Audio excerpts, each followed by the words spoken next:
দলীয় নেত্রীকে ধর্ষণের চেষ্টার অভিযোগে রামসীতা পাড়া থেকে জেলা বিজেপি নেতাকে গ্রেফতার করে বুধবার দুপুর প্রায় 1:30 নাগাদ আদালতে পেশ করল পুলিশ সূত্রে জানতে পারা যায়, ধৃত ওই অভিযুক্ত নেতার নাম নবীন চক্রবর্তী। তার বাড়ি নবদ্বীপ পৌরসভার রামসীতা পাড়া এলাকায়। অভিযোগের ভিত্তিতে তদন্ত নেমে বুধবার সকালে রামসীতা পাড়ার বাড়ি থেকে গ্রেফতার করে পুলিশ।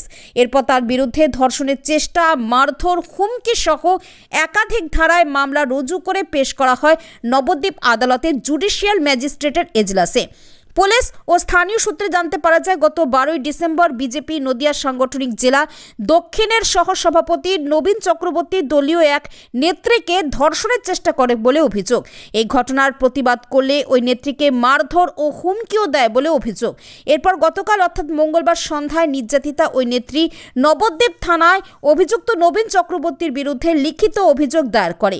অভিযোগের ভিত্তিতে তদন্ত শুরু করে পুলিশ। অভিযোগের ভিত্তিতে বুধবার সকালে অভিযান চালিয়ে শহরের রামসীতা পাড়া থেকে অভিযুক্তকে গ্রেপ্তার করে পুলিশ। রাজনীতি করতে গেলে এসব একটু হয়, তারই অংশ, অন্য কোনো কিছু না। এটা নিয়ে ভয় পাওয়ার কোনো কারণ নেই। পলিটিক্স বর্তমান দিনে ভালো লোকেদের করার জায়গা নেই, তার একটা নিদর্শন।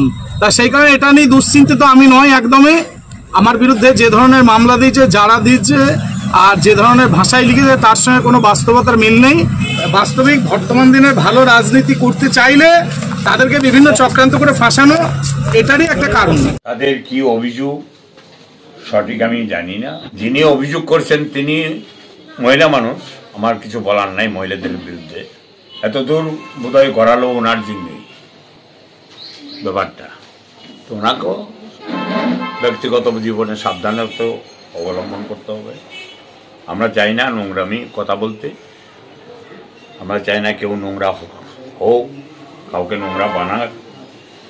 সমাজটা শিক্ষা দিলে সমাজের সাথে সবাইকে ভালোভাবে চলতে হবে।